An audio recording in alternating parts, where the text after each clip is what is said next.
KPK tetap berdiri pada dalil yang kita ajukan. Ya. Jadi kembali lagi bahwa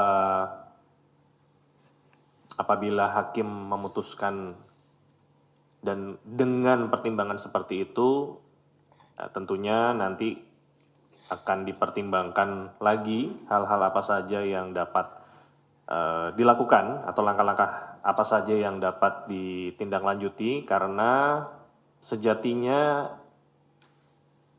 pra-peradilan ini untuk menguji dari aspek formil, bukan aspek material.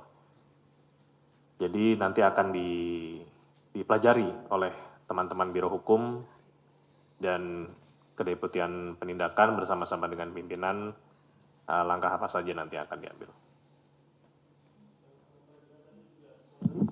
Menotis bahwa KPK tidak menerbitkan status DPO atau buronan kepada Sabirin padahal sudah dinyatakan sebagai orang hilang.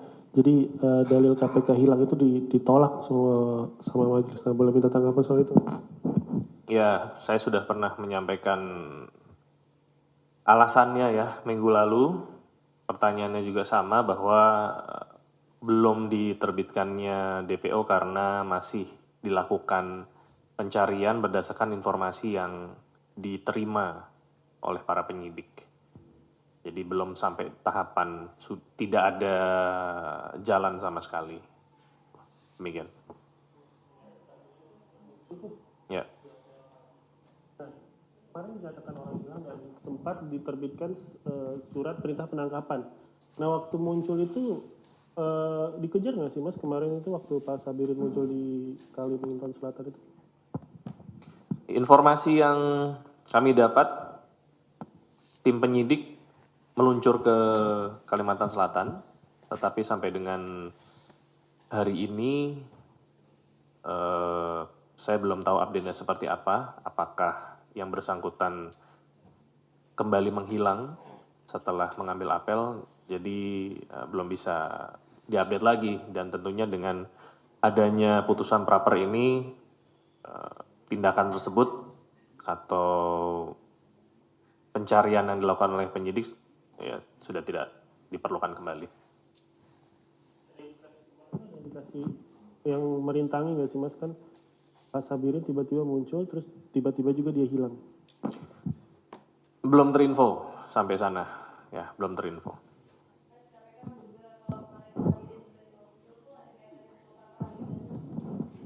Ya tentunya tidak dipungkiri bahwa kemunculan yang bersangkutan patut diduga untuk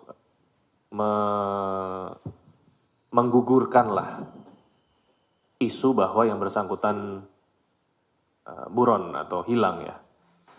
Patut diduga. Dan dugaan itu tentunya lebih dikuatkan lagi karena pada saat tim datang ke sana, ya, yang bersangkutan juga tidak berhasil ditemukan lah istilahnya oleh teman-teman. Seperti itu.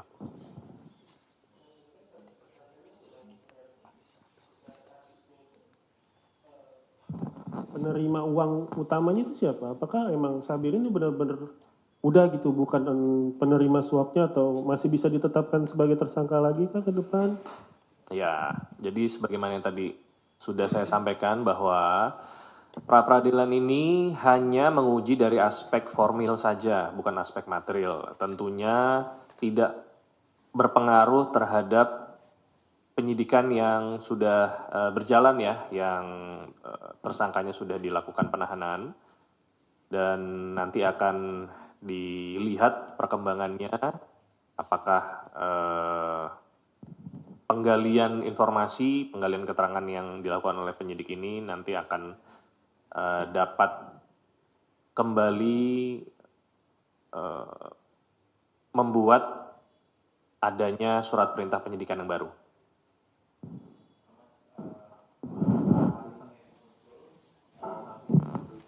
Apakah tim penyidik sudah mengetahui, Mas, soal mungkin ada rencana Sabirin muncul di apel pagi di Pemprov Kalsel, dan juga mungkin bisa diinfokan, Mas, sebenarnya posisi tim penyidik itu sebenarnya apakah sampai saat ini masih ada di Kalsel, sejak dari kapan gitu loh melakukan pencarian gitu loh, standby di sana, Mas?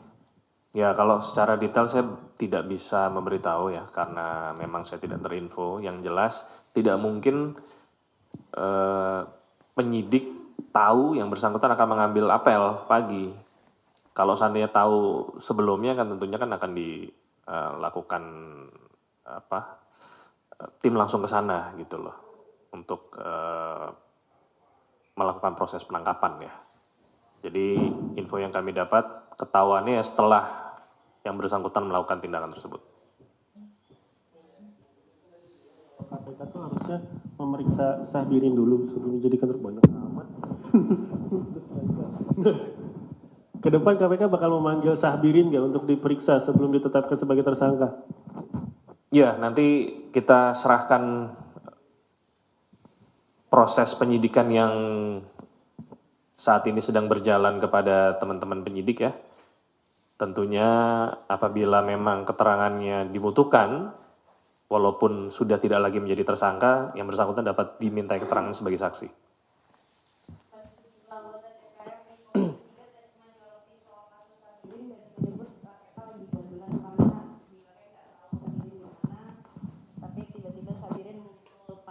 Apel. Nah, itu tanggapannya gimana ya Mas soal anggapan-anggapan KPK nggak serius dan lain-lain gitu?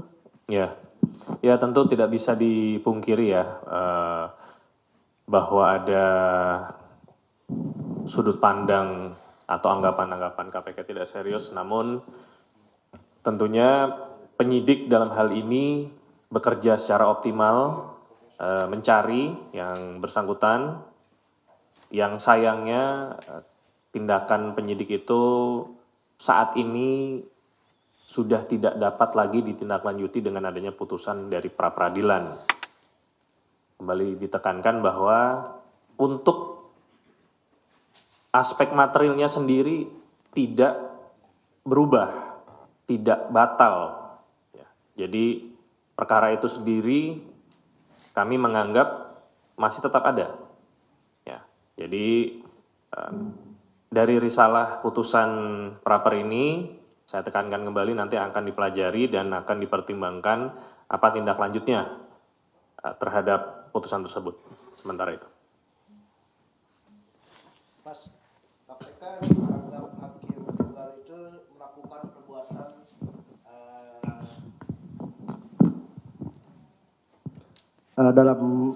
dalam putusannya hakim menyebut KPK itu melakukan perbuatan sewenang-wenang. Apakah KPK terima disebut melakukan tindakan sewenang-wenang, Mas? Pertama, yang kedua, apakah kedepannya atas putusan ini KPK kedepannya bakal berkoordinasi dengan MA dan Komisi Yudisial? Mengingat saat ini hakim-hakimnya juga sedang disorot karena ada kasus Ronald Tanur. Dan ujung-ujungnya kan hakimnya ternyata dia menerima suap gitu, Mas. Apakah KPK ke depan akan berkoordinasi dan mencium indikasi hal tersebut, Mas? Terima kasih. Ya, untuk saya jawab yang terakhir terlebih dahulu. Masih terlalu dini untuk mengatakan apakah nanti KPK akan berkoordinasi dengan KAI kaitannya dengan kejadian yang baru-baru ini terjadi di lingkungan MA, tapi tentunya semua informasi bila memang ada akan diterima dan akan ditindaklanjuti. Jadi kita tunggu aja update-nya, itu yang pertama. Yang kedua terkait sewenang-wenang, KPK bekerja secara profesional dan secara prosedur hukum yang ada, tentunya pernyataan tersebut tidak bisa dianggap tidak profesional, ya, karena hakim juga memiliki sudut pandang sendiri. Ya, KPK tidak bisa mengatakan bahwa itu salah, tapi yang bisa dikatakan hanya kita bekerja secara prosedural dan profesional.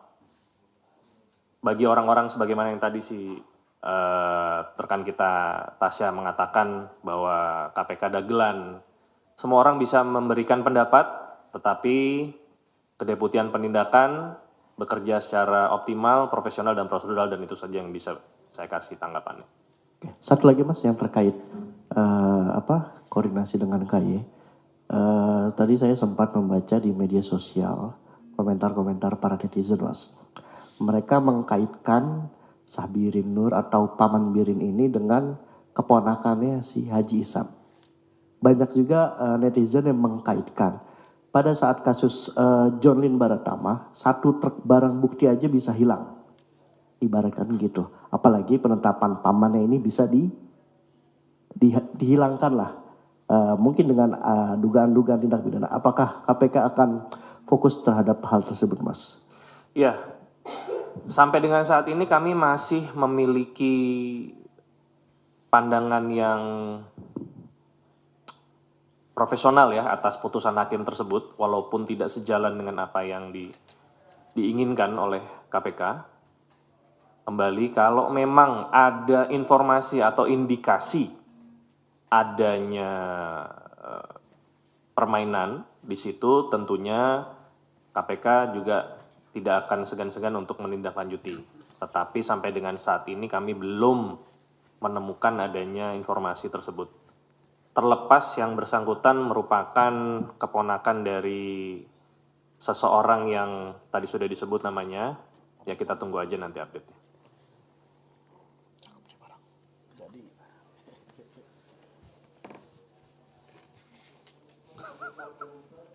Hah? Ada? Tempo? Kompas? Oke, Kompas.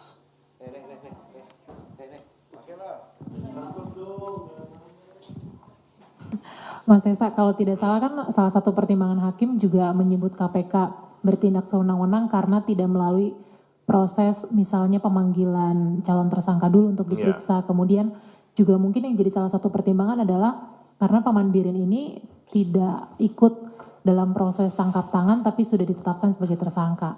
Nah, sebenarnya penetapan tersangka ini dalam operasi tangkap tangan apakah memang harus ada orangnya ikut di OTT atau sebenarnya bisa pihak ditetapkan sebagai tersangka ketika dia tidak ada dalam operasi tangkap tangan itu? Orangnya nggak ada, tapi KPK menduga bahwa ada aliran suap gitu ke orang tersebut. Itu sebenarnya seperti apa sih, Mas? Ya, terkait proses penetapan tersangka itu tentunya sudah dilakukan ekspos ya oleh teman-teman penyidik, dan jaksa penuntut umum bersama-sama dengan struktural di Kedeputian Penindakan dan pimpinan. Artinya apa? Bahwa proses penetapan tersebut berdasarkan aturan main yang kami punya, kami anggap itu sudah sah. Jadi bahwa pada saat itu yang bersangkutan tidak ditemukan itu adalah hal yang berbeda. Ya. Tetapi KPK menetapkan beberapa tersangka termasuk yang bersangkutan itu sudah melalui prosedur yang menurut KPK sudah tepat. Ya. Yang ini dianggap tidak tepat oleh hakim. Ya, kembali lagi itu sebuah sudut pandang ya. Mungkin dengan memakai argumen bahwa di tahap penyelidikan yang bersangkutan belum dimintai keterangan dan tidak menjadi syarat yang sah untuk menetapkan tersangka, saya pikir ini sudah diuji oleh banyak sekali perkara ya, bahwa KPK menetapkan tersangka di tahap penyelidikan yang mana tidak harus yang bersangkutan juga dipanggil terutama dalam kasus tangkap tangan. Ya, saya pikir seperti itu. Oke Mas Tesa dari Tempo. Sebelum berjalannya sidang pra peradilan Paman Birin, ada salah satu pengamat pakar hukum tata negara memprediksi bahwa Sahbirin ini akan lolos dan menang di pra peradilan karena ini diduga sebagai strategi strateginya KPK meloloskan Sahbirin karena yang sidang pertama kan nggak datang nih tim kuasa hukumnya dari KPK. Nah, itu mereka nilai itu adalah strateginya KPK untuk meloloskan Sahbirin. Karena satu, Sahbirin adalah orang yang terpandang di daerahnya, dan kedua juga lingkungan dia banyak menempati struktur pemerintahan yang strategis. Itu gimana? Ya, kalau seandainya pandangan ketidakhadiran Biro Hukum itu strategi untuk meloloskan, ya untuk apa ditetapkan sebagai tersangka gitu kan. Bikin capek aja dari awal. Jadi ketidakhadiran Biro Hukum pada saat itu karena memang masih ada administrasi dan koordinasi yang perlu dilakukan oleh teman-teman di Biro Hukum untuk bisa mengumpulkan semua dokumen, semua informasi dari penyelidik maupun penyidik itu tentunya membutuhkan waktu yang tidak singkat. Jadi anggapan itu tidak benar lah, seperti itu. Mas, izin yang dari kompas.com. Mau menanyakan kan beberapa kali pra peradilan KPK kalah itu kalau tidak saya salah pahami gitu ya. Hakimnya cenderung mengabaikan kedudukan undang-undang KPK sebagai undang-undang yang lex spesialis ya gitu. Di mana dalam menetapkan tersangka itu ya ketika dari naik penyidikan sekaligus ya gitu. Nah, itu kan udah berapa kali ya, nggak cuma sekali ya gitu. Nah, oke lah kita sebagai masyarakat umum atau bahkan KPK sebagai penegak hukum menghormati subjektivitas hakim. Tapi memperhatikan kedudukan KPK yang lex spesialis ini kayak cenderung diabaikan ya gitu. Apakah KPK tidak terpikir untuk melakukan audiensi dengan Mahkamah Agung Ya, untuk menekankan soal lex spesialis itu salah satu sudut pandang yang menarik. Saya nggak tahu ya apakah memang sudah pernah dilakukan atau belum ya. Tapi tentunya masukan itu akan menjadi pertimbangan. Kalau tidak bisa dilakukan oleh pimpinan yang sekarang, tentunya kita berharap dapat dilakukan oleh para pimpinan yang nanti akan terpilih di bulan Desember nanti. Harapan kita tidak ada lagi interpretasi yang berbeda terhadap kekhususan yang dimiliki oleh KPK dalam menetapkan tersangka di tahap penyelidikan. Terima kasih atas masukannya. Satu lagi Mas, kemarin di sidang terungkap ya, ya petugas rutan KPK kan saksi silang tuh. Ini yang bawahan ya gitu. Sidang mana? Sidang pungli. Oh. Nah, berarti apa ya lurahnya ya? Lurahnya itu salah satu lurahnya mengaku ditekan oleh Hengki, terdakwa juga kan mantan Kamtib, untuk tidak ya mengungkapkan pertemuan di kafe yang itu ya bisa menjeratnya itulah. Sama diminta juga sama Karutan Ahmad Fauzi untuk tidak menyebutkan namanya dalam proses pemeriksaan ketika penyidikan gitu, ketika di BAP. Nah, apakah ini bisa dijerat lagi dengan dugaan perintangan gitu Mas? Nanti kita lihat ya pertimbangan apa yang nanti, karena begini, tidak semua perkara pidana itu layak untuk dijadikan perkara di KPK. Karena kembali lagi resource yang ada itu kita tentunya ingin berfokus pada perkara-perkara yang dapat mengembalikan kerugian negara, asset recovery. Apakah nanti adanya perbuatan tersebut dinilai oleh Kedeputian Penindakan dan Pimpinan layak untuk dijadikan sebuah perkara baru, yaitu tentunya perlu diskusi lebih lanjut ya. Jadi saya belum bisa menjawab hal tersebut saat ini.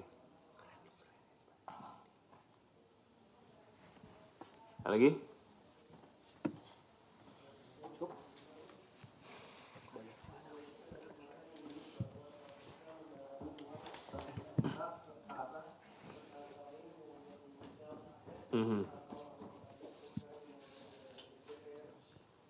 Ya.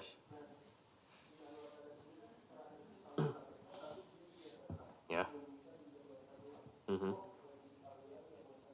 Ya. ya nanti saya tanyakan penyidiknya ya, kenapa belum dipanggil lagi. Yang jelas kalau yang bersangkutan tidak hadir tanpa keterangan yang dapat dipertanggungjawabkan, tentunya akan dilakukan pemanggilan ulang dan dapat dijemput paksa. Nah, apakah yang bersangkutan tidak hadirnya itu ada keterangan atau tidak, nanti perlu diperdalam lagi, perlu ditanyakan lagi statusnya.